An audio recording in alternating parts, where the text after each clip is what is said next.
women can take to safeguard their personal data. The objectives of this webinar are: 1, to raise awareness on women's data protection and privacy rights. 2, to discuss emerging digital risks affecting women's safety and participation online. 3, to provide practical guidance on safe digital practices. 4, to highlight available reporting and redress mechanisms for data protection violations. For this webinar, I am pleased to be joined by two panelists, Ms. Penina Susan Igaga and Ms. Prosi Wanyana, Program Coordinator, Educating the Children. I will tell you a little bit more about our panelists now, starting with Ms. Prosi Wanyana. Prosi Wanyana is a tech educator, program coordinator, and digital empowerment advocate, passionate about equipping women and young people with the skills to participate safely and confidently in the digital world. She has trained over 850 women in software development and digital literacy through initiatives like Code Queen, with more than 200 transitioning into tech careers. Her work focuses on bridging the gap between technology, awareness, and real-life impact, particularly in helping women understand digital risks, protect their data, and leverage technology for economic opportunity. Prosi is a dynamic speaker known for breaking down complex digital topics into practical, everyday actions that empower communities. She is committed to ensuring that as more women come online, they are informed, protected, and empowered. That is our profile on Ms. Prosi Wanyana. Ms. Penina Susan Igaga is a digital rights lawyer and development practitioner specializing in gender equality, violence prevention, and inclusive peace building. She's affiliated with the Center for Domestic Violence Prevention as programs manager, where she contributes to advancing strategic, survivor-centered approaches to ending violence against women and girls, including in digital environments. Her work sits at the intersection of law, technology, and social justice, with a strong focus on data protection, online safety, and strengthening systems that safeguard both offline and online. Penina brings a wealth of experience in policy engagement, program leadership, and strategic communications, supporting initiatives that influence institutional change and drive sustainable impact. She's deeply committed to shaping responsive, rights-based frameworks that address emerging challenges in the digital age, while fostering partnerships that amplify impact and promote safer, more inclusive communities.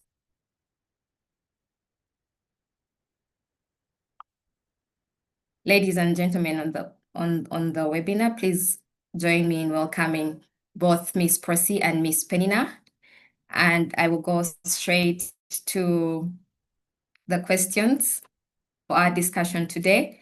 The first one being a question to both of the ladies. And maybe Ms. Prosi will go first. Why is protecting women's personal data becoming an urgent issue today? Yeah, so why is it becoming an urgent issue today? So first of all, I would love to start with the geographical location we're in and all the policies that govern Uganda as a whole. So if you're in Uganda, you know that digital privacy or let's say being online safety is not something that is taken seriously. And often we normally find ourselves in chaos because at the end of the day, we, the citizens, we never are accountable to or our online safety, and also maybe we have not gotten the right tools or the right people to tell us what exactly we need to do to be safe online. So finding yourself in Uganda where cancellation is not a thing per se, people in Uganda often, for example, if you look at influencers, they'll go online and they'll say whatever they need to say without any accountability at all. you know. So at the end of the day, you find ourselves in a box that even the online safety, even if we are to advocate for tools and different things that we need to keep ourselves online and safe, and what exactly we need to put online. Do we need to put our contacts there? I'm a business person. Do I need to put my number online? Do I need to protect myself if I'm putting a picture? What am I dressed in? Yeah, is my dress decent enough to be online? Is the V to the dress, appropriate? Yeah. So at the end of the day, there is too much that we need to take accountability for as women, because at the end of the day, we are extremely vulnerable. If we're looking at, for example, the risks that come with being online, we're looking at being cyberbullied. Recently, if some of you follow TikTok, I'm a consumer of TikTok, you've seen one of the socialites who have been bullied to doing a cosmetic surgery because of online bullying. We've seen women, as women, we are more accountable to ourselves, to our families. We've also seen one of the socialites who put their child online, and the Ugandans unapologetically are coming for the child. So online safety is really a thing that as women we need to look out for. And maybe later on I'll speak more about what exactly are the issues that we face as women online. Yeah, but that is like my opening remark, I think. Over to you, Bonita.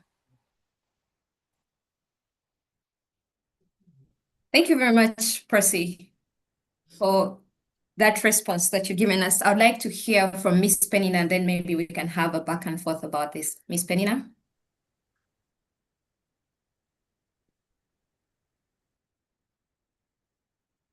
Yes, thank you so much, Prosi, for starting us at a really good pace. First of all, apologies for my voice. May sound a bit hazy. There's been a cold going around, but I'm glad I've been able to make it to this space. So before I go into my submission, I would like us to just take a moment and think about how often do you use your phones every day, okay? From the moment you wake up, maybe you're checking your messages, checking in on that email that maybe you were expecting, you're using mobile money, you're scrolling through social media, as Prosi put it, TikTok, and maybe even working online, right? Now, we need to realize that during these moments, we are sharing the smallest pieces of ourselves. What have you sent out?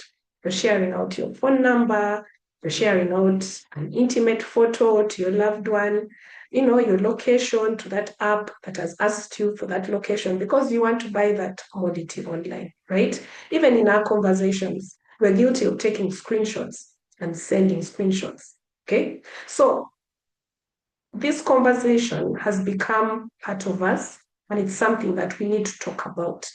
We need to protect personal data that we are sharing ourselves, data that is being sent to us that we are forwarding. And it may sound technical, but really at the end of the day, it's about our everyday lives.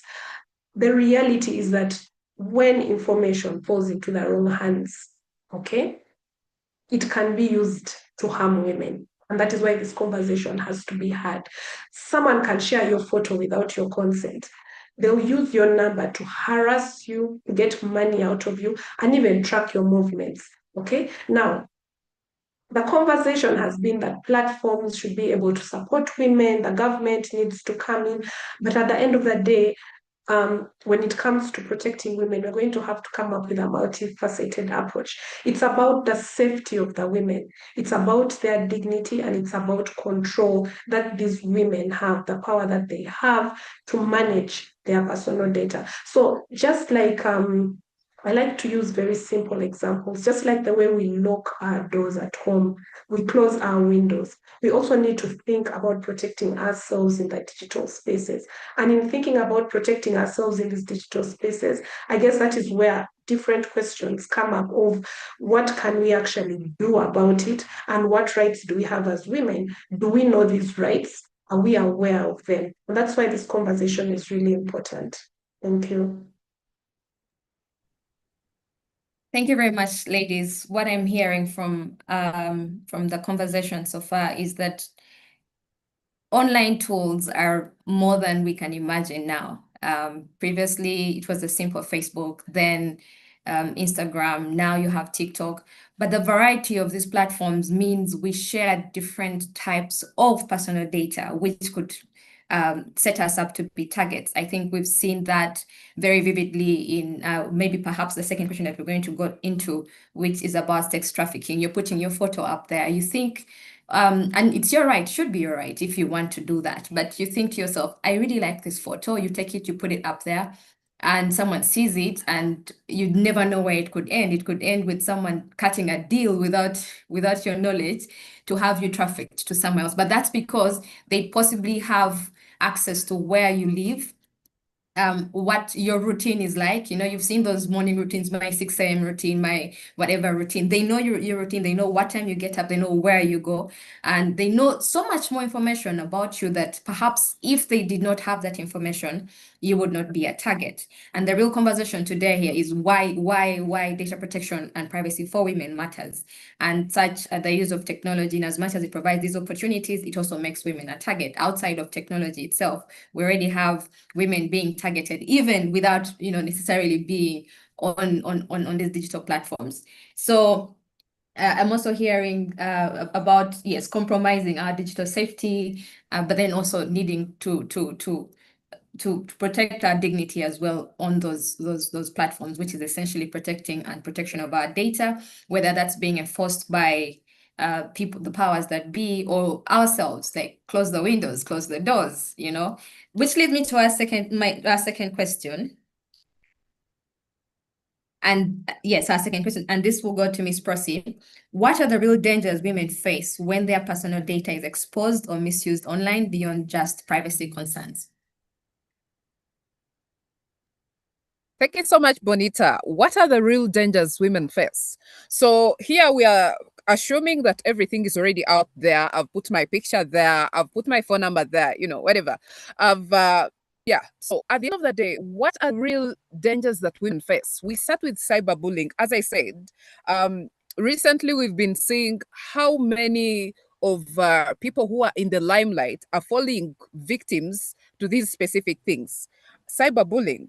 Yeah, we've seen, as I said before, we've seen a socialite that has been forced to do a cosmetic surgery just because of what people have to say about the images and the videos that she's been putting online.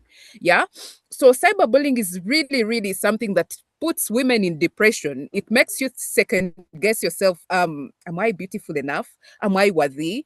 The spot I'm in, is it, am I supposed to be here? And then we look at loss of funds. What I've seen a lot of women, young women like me, who have lost money online. Guys, I think I've talked about to my women, my ladies who I teach. I already tell them that, guys, when you're putting something online, just make sure that you are comfortable to see it. You're comfortable to watch that video that you've put online without earphones. Yeah. Sometimes we tend to think with different body parts that I do not want to mention. I mean, the heart. I don't know what you guys thought about. You have to use your brain to think about what exactly am I putting online? If I'm in a taxi, can I click on this video and watch it shamelessly? At the end of the day, we've lost funds. I always tell guys that we are in different groups and we get excited and poverty is flying everywhere. Don't let poverty put you in a position that you will question your upcoming MP, yeah, contesting. Like you put something online and then later on, 2 years later, you want to contest and people start pulling things from the back door. guys, you can't click on different links in groups, Maya Quick Money, get a prize, those things. The link that you jote kakasa tojinyigako. Yeah. Because you will lose funds. We've seen someone click on a random link and the phone just blacks out. There are different viruses. They will hijack your phone. Yeah. Another thing we've seen, identity theft. You put that, yes, guys, I've gotten my new national ID. This is how it looks like. You take the ID, you take the ID number and everything. You're putting all your data there online. I've gotten a visa you're taking to show us, yes, we're happy for you. But guys, how much information you're putting out there? We have time. Some of us have time to use the information, whatever we please to use it for. Yeah. You've seen the government telling you guys, protect your ID. Yeah. We are looking at things like blackmail, stalking. Guys, I think for those of you who are as old as me, you know about the Chitoni thing, the Chitoni movement that time, yeah?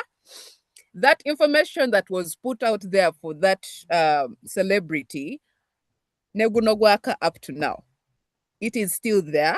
And it's still, I think, that to the extent that just saying Chitoni, you know what I am talking about. So the dangers to what women face, there are very many. There are very many. I can't break them down here. Online phishing, there are very, very many. So I've for example, lastly, as I finish, last cohort I had one of my code queens, as some of you have seen, I teach women coding.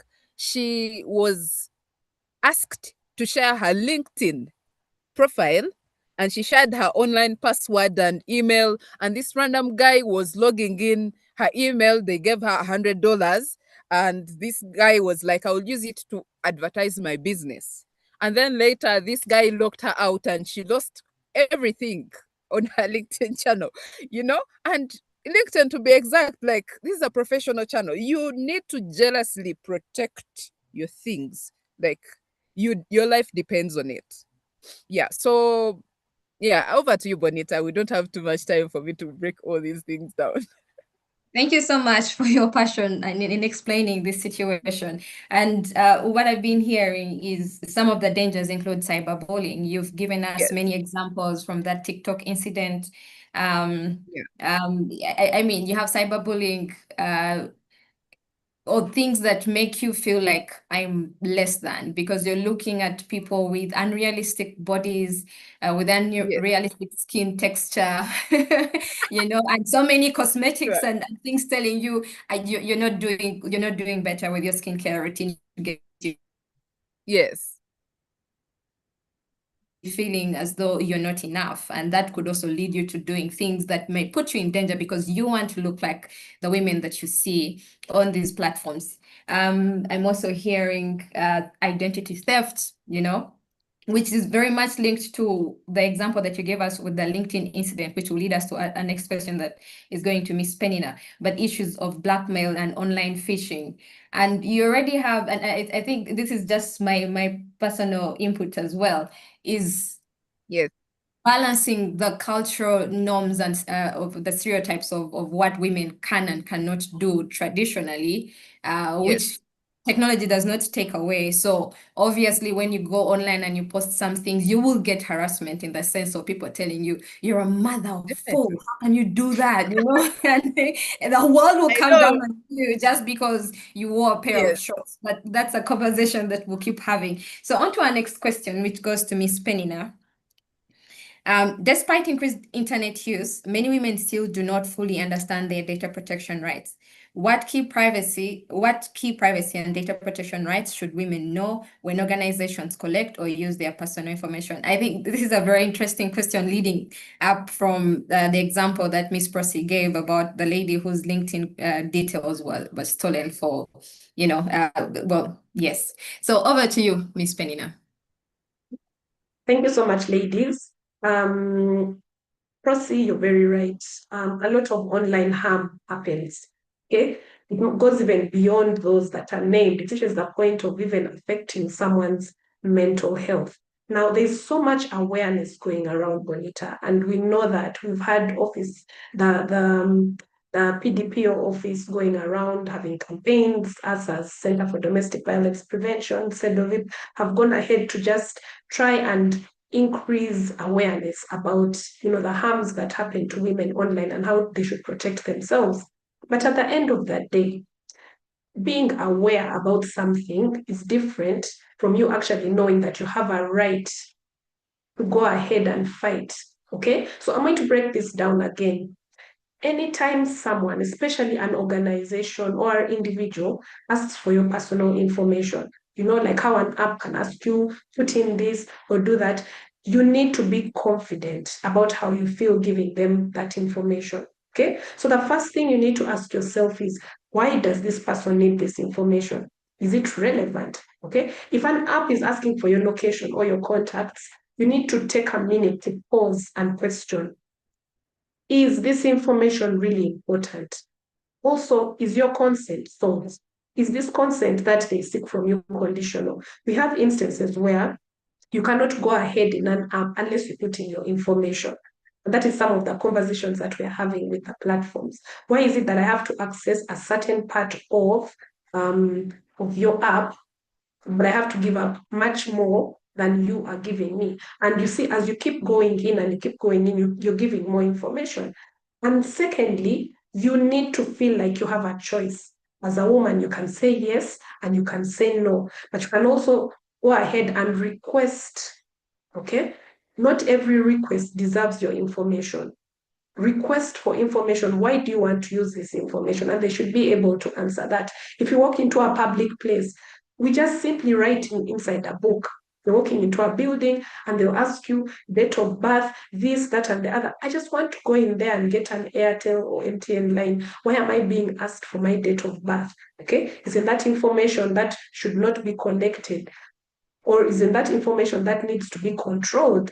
Them asking for your date of birth may be important inside the office, but not at that book where the security guard may be able to, sell contacts for a certain amount of money. Have you ever been there and you just get a message out of the blue? How did these people get your contacts? A loan merchant reaches out to you and says, oh, we have a loan. But how did this person get your information? You've never sold for a loan before. Okay. Now, thirdly, what information do you really have about me? Okay. Many people don't realize this, but you can also ask to see your data, even if you're in a workplace. Okay. If you feel that there's some information that has to be corrected or deleted, you can always walk up to them and say, you know what, there's this information I gave you before a few years back, but I would like to change it. In some cases, you can even say, I don't want to keep that information here anymore. Please delete it. Okay. So really, it comes down to this. Data at the end of the day is yours. You gave it. Consent was sought and you gave it, which means you also have a right to call it back. You shouldn't feel like you're losing control over it the moment you share it. Okay, and that is why we see there are even platforms that have gone ahead to, in the event that you put out information and it is used against you, there is a provision where you can reach out to the platform and ask them, you know what, I want this information taken down because I am not comfortable with the way it's being used. So it's us knowing as women that aside from being aware that we have these rights, we should be able to exercise them. And the beauty of it is that we have offices like the Data Protection Office where you can go in the event that things go out of hand. I think I'll stop there for now. Thank you very much, Ms. Penina, for that elaborate conversation. What I'm hearing is, my takeaway from what you said is that data is yours. The data that you give is yours. And the right to privacy cuts across. It's for both men and women. It's your right to have your data. It's your right to ask these organizations that collect information about you for that data that they have. It's also your right to have that information corrected. Among very many other rights that you have shared with us in this segment, and also very specifically on the matter of consent, which It is your right again. It's your right to give that consent. If the pop-up comes and it's asking you for ABCD, you take the time to read it and you decide, do I want to participate in this or do I not want to participate in this? So is the consent conditional, or is it, are there options for me to say I can take this but leave that? So being aware of our rights is something that is very fundamental. And then perhaps the most important one, you said we have the right to seek redress. We have the PDPO, that's one of its sole purposes. So if you do think that your data there's been breach that has caused you damage, you have where to seek redress from. You go to the Office of the Personal Data Protection Office. So I'd like to move on to the next question, which is for Miss Percy. For an ordinary woman using social media, mobile money, or online services, what practical steps can she take today to better protect her personal data? Give me a second. Awesome. Yeah. So with that, I just want to start with the ladies. Do you know how to check and see how many accounts your Gmail is logged in? Let's say, for example, I sit here at the National ICT Hub. We have a free computer lab right here. And you come, this is a public place. You come and sign in your email and you check your emails. After, there is a tendency of someone just having the audacity of leaving the computer without signing out. I'll call it the audacity. Like, why? Why would you do that? Yeah. So I want you to go on your phone inside the settings and you check where there is security sign in and you check how many devices are you signed in. Yeah. See how many, because someone is going to stand and check your email and find that random email that is calling you for an interview, and they'll send a no or send a weird thing in response. So there are very many ways as to how we can protect ourselves. Start by making sure that the device you're signed in is in your control. For the people that know me, I really do not want to lose control. I want to be sure where my things are. Do not share your PIN, not for your phone, not for your this small card. People who do online shopping like me, there is a CVV behind your card, Visa card. Do not share that. People will call you, hello, I've sent mobile money on your line, these random scammers. And then they'll trick you into sharing your PIN. Please do not. And then there is this, what we call second factor authentication, multi-factor authentication. Ensure that when I sign in my email, I'm not just signing in. They'll send me maybe a prompt on my phone to confirm that it's really me. Yeah, you have to sign in and put backup for your email, backup for your, the different emails. Ensure that you have control of your data. And then, so there are very many ways of ensuring that we as ladies are truly and truly protected online. But before we go through all these things of ensuring that we are protected, all these things have to start with how exactly are we sure that our data profiles are not out there. Chotayagara to be online. What you do not want to be online, do not put it there. These things come back to bite us. Online does not forget. We're looking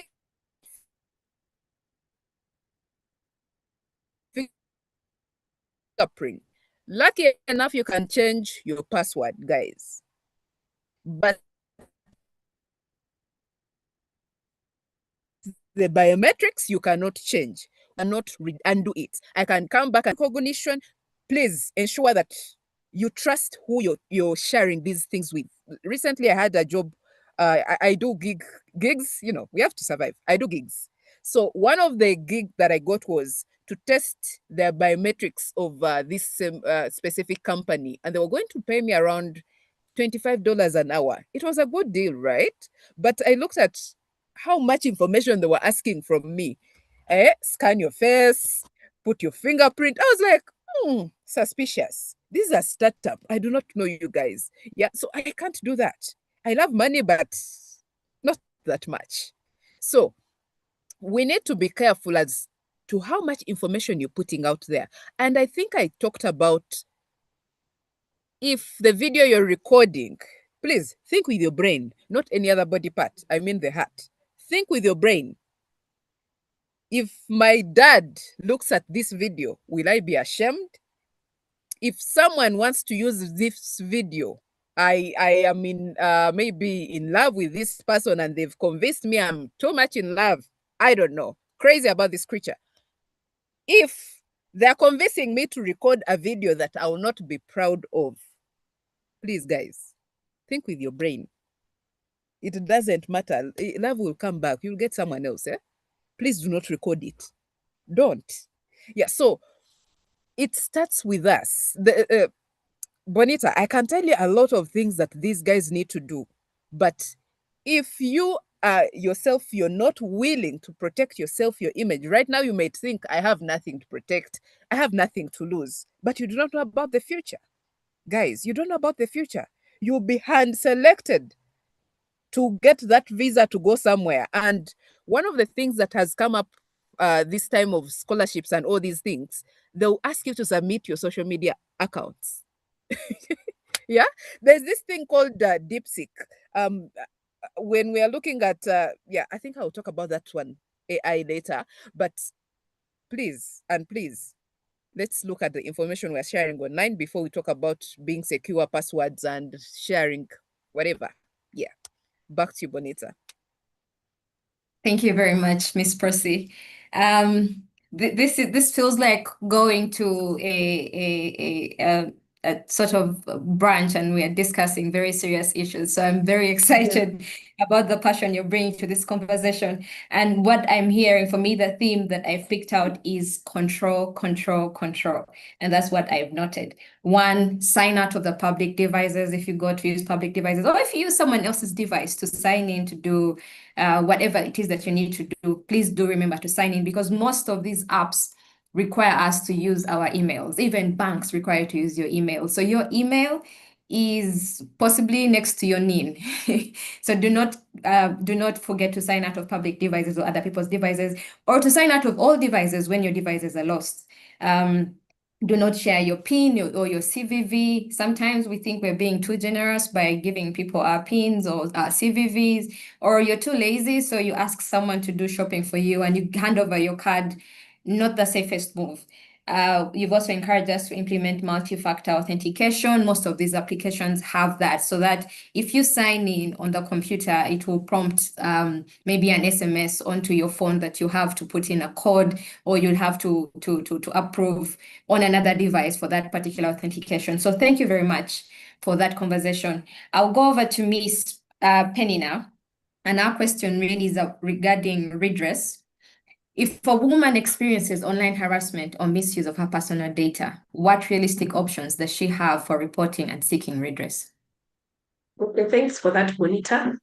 So many times in my practice, one of the things that I really emphasize is that it's better to teach people practical, tangible ways of protecting themselves. It's very easy for us to cite laws, and we're very guilty of that as lawyers. But at the end of the day, how do we break it down?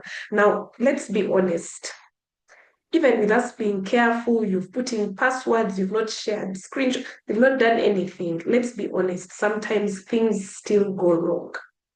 You can't do everything right, and somehow you still find your information being misused. You might have shared it with a company that even has a data protection privacy policy, but you find yourself facing, harassment. You shared it on link, you shared information maybe on LinkedIn, it's a professional account, you're thinking, this is a platform that ideally should be pushing for data privacy, but you find you're being harassed online because of the other users, which later sometimes also translates into the physical space. So many times here at Cedo, we've had people coming, having mental breakdowns, emotional breakdowns because of harassment that they have faced that has come from online and has translated into physical. So the real question then comes down, what do you do in that moment when this has happened to you?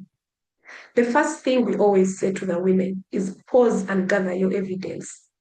Yes, I spoke about sharing screenshots, but you need to take screenshots of something that you feel is uncomfortable that you can be able to use. Do not use those other screenshots that Prosi was talking about and you send them and, would you be comfortable with those? Take serious evidential screenshots. Save messages. In the heat of a moment, you are upset, you delete messages. These are things that may end up saving you as a woman. Keep links. In these links that can prove that, you know what, there is this company that is scamming people. There is this online loan shark company that is scamming. Keep that link. In the event that you go and seek redress, you have the proof. This might feel small, but it's very important because under the law, proof and evidence is really important. Now, we go next to reporting on most of these platforms where this abuse is happening, whether it's WhatsApp, Facebook, Instagram, LinkedIn, or any other app. You can be able to bring it to the attention of the platforms. Also, use the block and reporting features on the platforms. The first thing, if you feel uncomfortable with an account that has reached out to you as a woman, the first thing is block them. Okay, protect your peace. And it even goes further. Like now, for instance, if you feel that your data is being misused by a company, you gave your information, your medical records, next thing before you know it, they've been plastered up saying, oh, you see, there's this person, we even supported them, we helped them, and now they are healthy. You can report to the relevant authorities. The first point of action is reaching out to this company and saying, you know what, you have misused my personal data and I demand for redress. In the event that they are not compliant, they're not listening to you, they're not putting down this information, seek the relevant authorities. And I believe these have been highlighted in all the awareness that we have been doing. So like the Data Protection and Privacy Office, which, we work really well with, and they work with very many CSOs. When you report to them, when you report this matter, you're able to seek redress. Go to the cyber crimes unit at the police. Okay, they can be able to support. Just the other day, we were in a webinar where one of the officials, in a conference where one of the officials said that one of the issues they face is that the women come to them with no evidence. And that translates to the first thing I was talking about. Also, seek legal support. I know so many times there may be the issue of finance, but talk to someone. Maybe reach out to an organization that actually supports women to get this support. Okay. My main emphasis in all this is do not go through it alone, because these are situations that are not just technical, but they end up translating into emotional abuse. They end up translating into you just having you facing financial violence. For instance, there's this app, they've gotten a loan, you've gotten a loan from them. Now they've gone through all your contacts, sent them messages saying that, oh, this person got a loan. They've reached out to your father, your mother. Like, you don't need to feel overwhelmed. At the end of the day, you are not without options. The first thing is about you speaking up and seeking this support. And once you speak up, there are remedies, there are systems, and there are people and organizations that can be able to support you. Back to you, Bonita.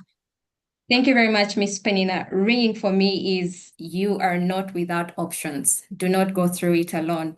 So you've encouraged us to gather evidence. If you believe there has been breach of your privacy of your data, gather your evidence. Because ultimately, if you're making an allegation, the law requires that you have to prove that allegation. You cannot prove by word of mouth or say, yes, but I don't have the evidence. No. Show us. If you're saying a thing is true, that there was there's a footprint leading to that evidence, you must bring that evidence. So please gather your evidence to prepare for seeking redress. You also have the option to block, because those features exist. I know at least for WhatsApp, it does exist. And I think also Instagram, if you do not want to engage with these people, or just, as we like to say, cut them off, block them. We have the Office of the PDPO, one of whose mandate is to investigate and give redress in these situations. We also have the Cyber Crimes Unit at Uganda Police. And you can also seek legal support. If it's not from a lawyer, if you think the lawyers will be so pricey, you have many organizations like the one that Miss Penina works at, where you can seek for redress. I will go to our next question, which goes to Miss Percy. With emerging technologies like AI, digital lending, and biometric systems expanding, what new privacy risks should women begin preparing for? Okay, so yeah, I think some of these things Penina has talked about them. As for me being in the digital space, the people who know me, they know I love my AI. Yeah, I use it to do all kinds and all sorts of things. Where there is AI, you'll find me. But then it doesn't say that it doesn't come with its own risks. AI is a very good thing, but it also does come with its own risks. If we're looking at starting from what AI can do, we're looking at applications like DeepSeek. Yeah. So we will find that I will use this AI to generate an image of me, Wanyana, doing something, you know? So at the end of the day, as we talked about, you find someone opening a fake account in your name, having you talk, do things that you're supposed to do. Yeah, this could be a good thing, but also it can be very bad because sometimes it would damage your reputation. Yeah. So we've looked at people like Grok, that one for X. They had to disconnect the feature for creating videos because people had been using it to get presidents, dress them in dresses, and dress them, put beards on women, different crazy things that at times you really have to defend yourself that, by the way, that was not me. And being in a disadvantaged place like where we are here, where people will just take Mbozia border here, I mean, like the border guy will tell you something and you believe it without, doing research. Yeah, it becomes too much where you find like you have to defend your reputation. Yeah. Yeah, we are looking at leaving that alone. Now let's look at the loan thing.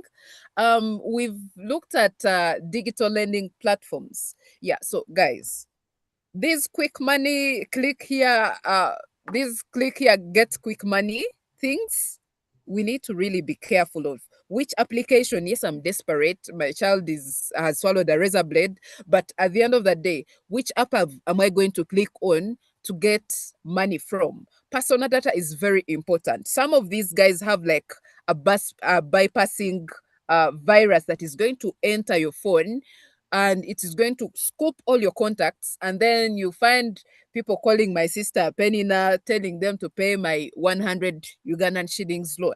Yeah, which really is really tedious, and also it still damages the reputation of me. I talked about sharing data, biometrics data. Penina has also talked about I've gone to a place, I've come in to check for something, I've come in to see someone, really, it's not that important, it shouldn't be that scary. And you're asking me for my phone number, my NIN, my all these other things. I should be able to be in control of this specific data, yeah, that you're collecting from me. We are looking at data profiling.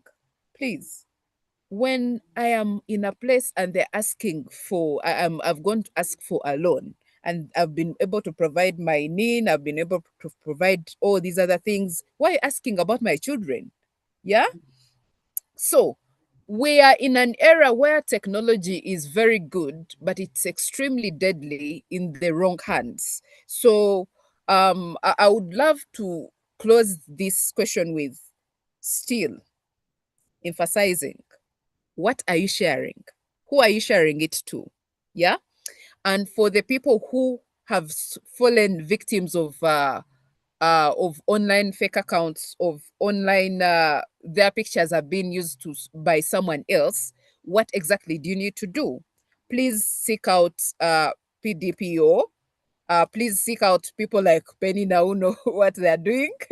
Please seek out people like Bonita. Yeah. Yeah, and seek for help. Ask for help. If you do not know what to do, webuze kumuntu. Yeah. Yeah, back to you, Bonita.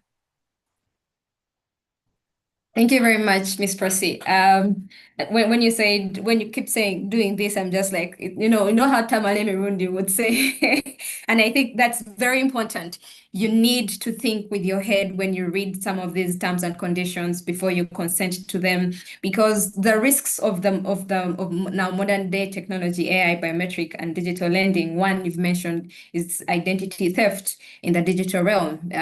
Most of the things, even for banking, now you're possibly Yeah. using your biometrics to access your bank on your phone. Yes. So if your features are publicly available and they can be recreated, say to create a national ID for another person who doesn't exist with a different name to defraud another person, you know. So identity theft then becomes at the center of this conversation, and then reputational damage. You don't want people saying, even you, we saw this, you know, and because you can't defend yourself in the court of public Yes. opinion, it's so Sure. hard. Yes. You'll have your relatives say, and you become the topic at this at Christmas or at Easter, and everyone is talking about it. You can't defend yourself. And then to ask where you do not know, read these things. If you don't understand the English, find someone who potentially is not thinking about defrauding you to explain what some of these terms mean and what some of these things mean in general. So from our conversation, I think people who are listening might be a little spooked to think, maybe I should sign off from Instagram and WhatsApp and just disappear. The unfortunate bit is this is the world we live in now. Yeah. Everything is going digital, more and more digital. So Sure. connection, communication, access of fundamental services, insurance, medical insurance, any type of fundamental service that you could think of is very likely in the digital realm. So so then someone would think to themselves, but if I'm potentially a target, if I'm at risk of identity theft, if I am at risk of say, I mean, photos that you share with people in a certain phase of, you're in talking Yes. stage and what, the next thing you know, it's blown up everywhere, and it's possibly going to cost you a job, a seat in parliament. It's going to cost you Yes. so many things. But also you have people saying things, and I think I remember there was a conversation. There was a lady who I think she was a member of parliament, and the men in the comment section said, but she wanted to, what was she thinking when she posted that photo, so maybe not to scare people. I think the next question we're going to try and address that, because we don't want to scare people to get off these lines, but we're saying Yes. that this is the reality we live in, but there should be measures. You need to know your rights. You need to know where to seek redress. You need to know that you're in charge of everything that you choose to do. It's not, and someone else should not force you to do it. So our next question is to Ms. Penina. How do we ensure that the conversations about privacy risks do not discourage women from using digital services, but instead empower them to participate safely? Okay, so this is a space that we encourage women to be in. Why? Because for a very long time, women haven't really been affiliated to tech. Now, I know these conversations like these are very heavy, talking about real risks and experiences. Prosy and I have brought experiences that really hit home. You're thinking about that loan that you approved yesterday on your phone. But at the same time, we don't want women to walk away feeling afraid of being online. Okay? These are the lived realities, these are the risks, but we need you to stay online. So what we are saying is that we need to strike a balance. There should be a bit of understanding of the risk, and still you feeling confident to fully participate in these digital spaces without any hesitation, because you have a right to be on these spaces.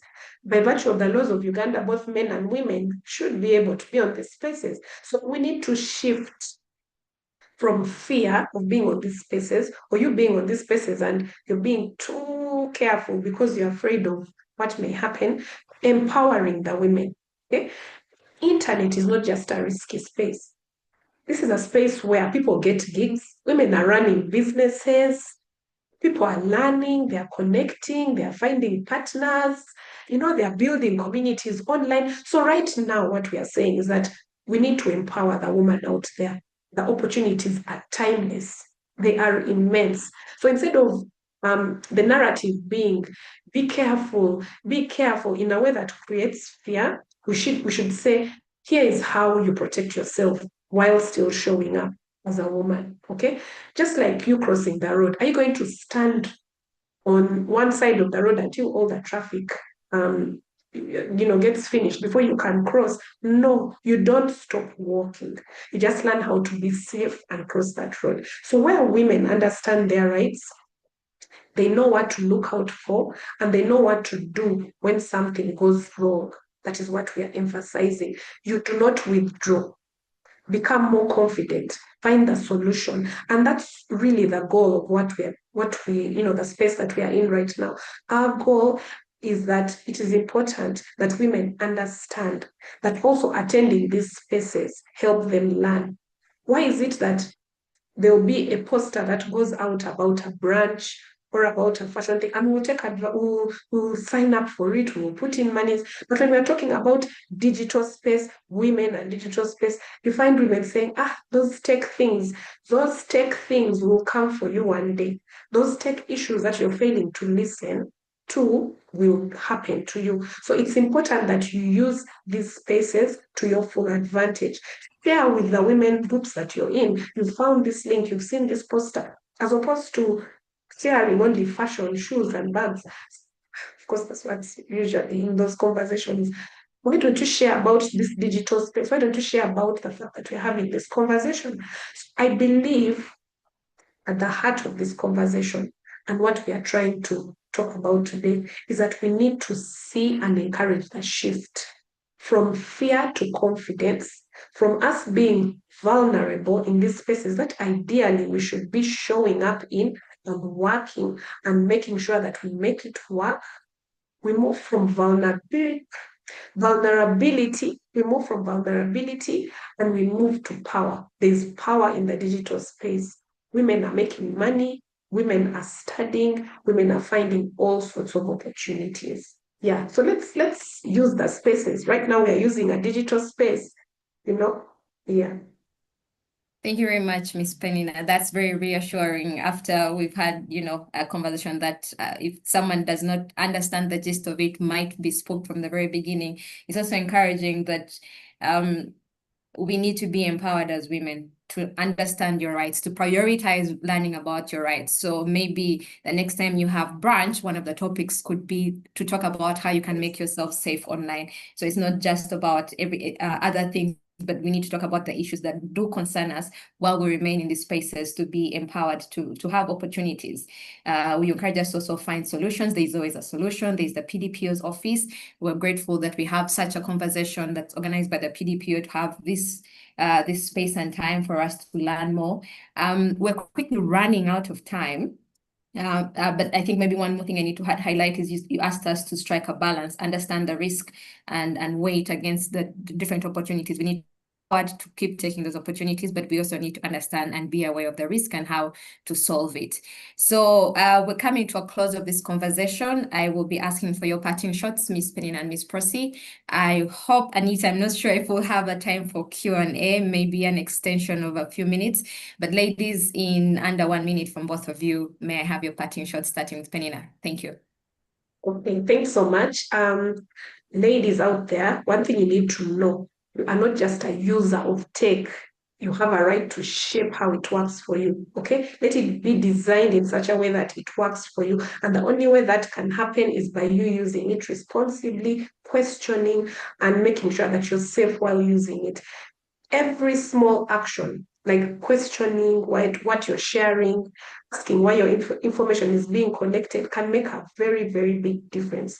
You as a woman deserves to feel safe, not only in your home, only in your community, but also the digital space that, we're supposed to be sharing. Now, one important thing that I would like to emphasize as we finish is that it's important for us to collaborate across all the sectors. And like I mentioned before, there's need for us to have a multifaceted approach strategy that brings all actors on board, those in gender justice, like us at Center for Domestic Violence Prevention, those in digital rights, we have organizations like policy, those in governance and policy, parliamentary, community-based leaders, even local leaders have to be involved, because you see some of these loan scams don't happen here in Kampala only. but also in the local areas. It cannot be emphasized enough that we need to work together for us to address all these evolving risks that come with tech and are against women and girls. Thank you very much, and I'm looking forward to a further conversation on this. Thank you very much, Ms. Penina. Ms. Prosi? All right, all right. Okay, yeah, I feel like I've been like a prophet of doom, talking about fear. But I just want to do my parting shots to every lady out there listening, even if you're the gentleman behind there. Please do not be afraid of technology. We just need to understand this technology, and let's start small. Let's be self-aware.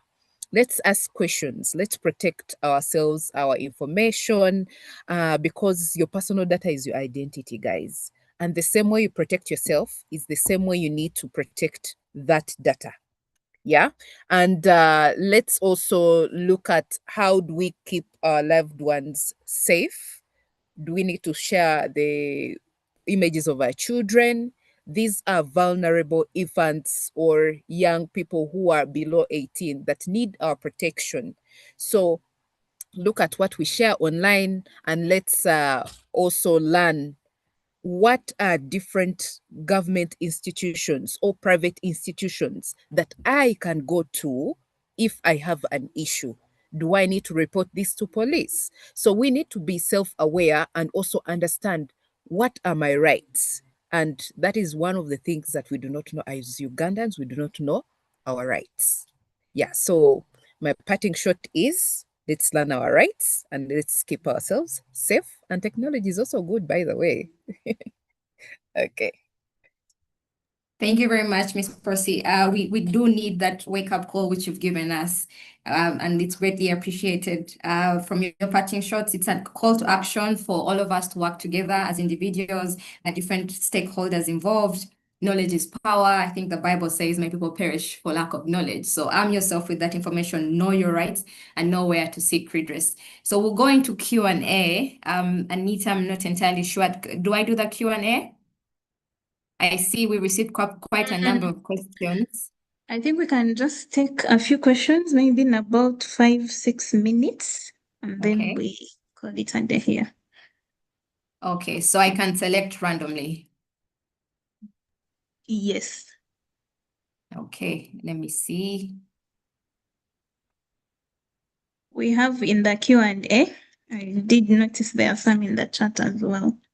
Oh, yes. Let's start with one from the Q&A. I was looking at the ones in the chat.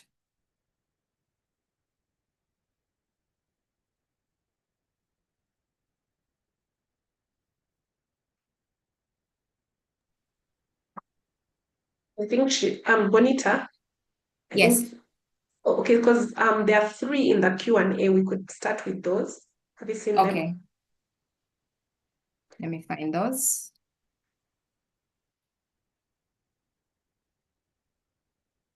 Should I start? Because mine has opened, Yes. if that's okay with Yep. you. Yes, please. Okay. So Stella Murunji, thank you so much for your question, asks, is how can we ensure that information from these spaces get to the average Ugandan woman who barely subscribes to platforms like these? I love these questions. Why? Because that is my passion, breaking down the law in the simplest way possible, explaining to even the lady in the market about how this law affects her. So there are so many ways. We've seen people using platforms like TikTok, right? Almost everyone in Uganda uses TikTok. And if you go to some of the platforms, there are different legal organizations that go ahead and speak about how to protect yourselves online. For example, there's Barefoot Law.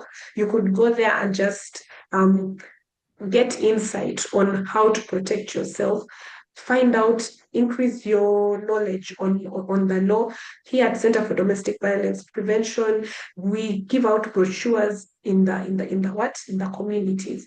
We go and meet local leaders because we know at the end of the day, information trickles down. So it is important that we are innovative as organizations. We can't take away the fact that there are some people who may not afford data. Okay, right now for you're looking at it as just load data for 10K and join the space. But I may not even have a smartphone to join this space to find out this information. So why don't you come to me? Come to where I am. Organizations have provision or are blessed with provision to be able to go out there and speak to the communities. This is something that we ought to do and become very apparent about to ensure that every Ugandan is not left behind. Thank you for that question, Stella. Thank you, Penina. We have a question from Tumsime.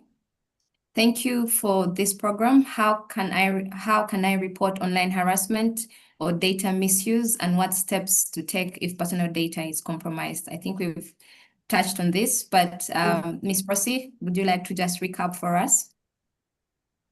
Yeah, I can recap that, and also I think I would also take the one for connecting to public Wi-Fi.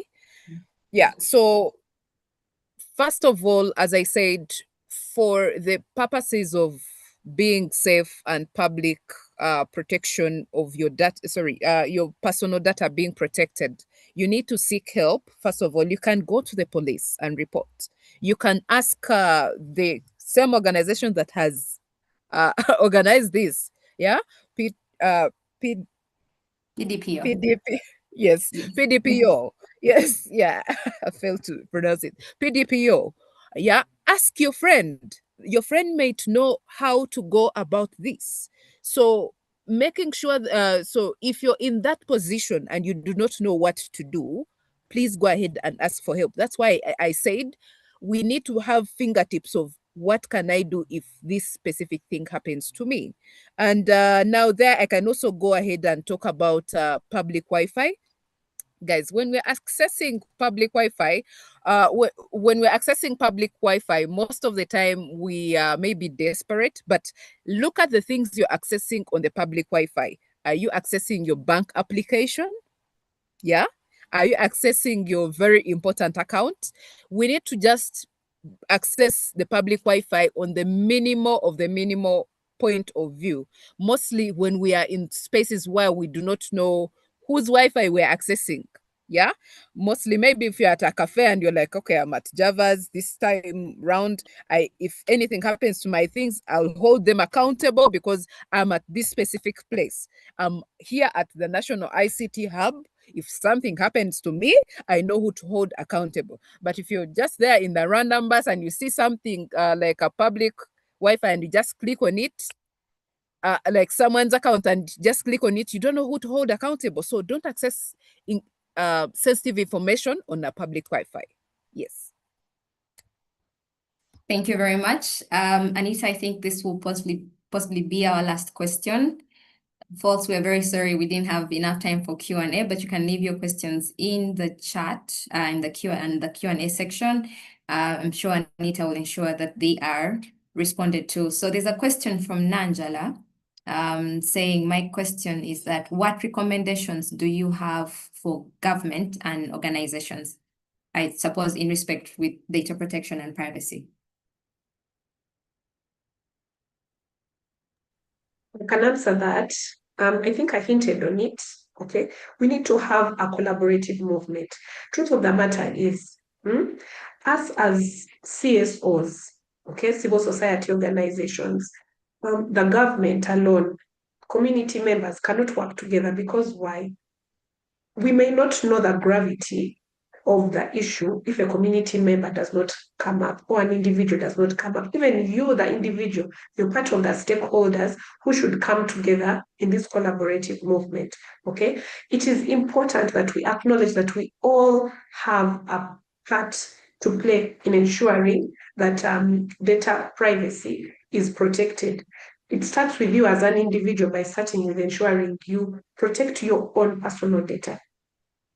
It calls for the government to also put platforms to task and ask them, are you following the proper data the data laws and governances within our country. It also comes down to the enforcers. It comes down to those who are supposed to give awareness. It comes down to the complaints departments. When people bring these issues to you, are your staff members? Do they have the capacity to be able to handle these issues?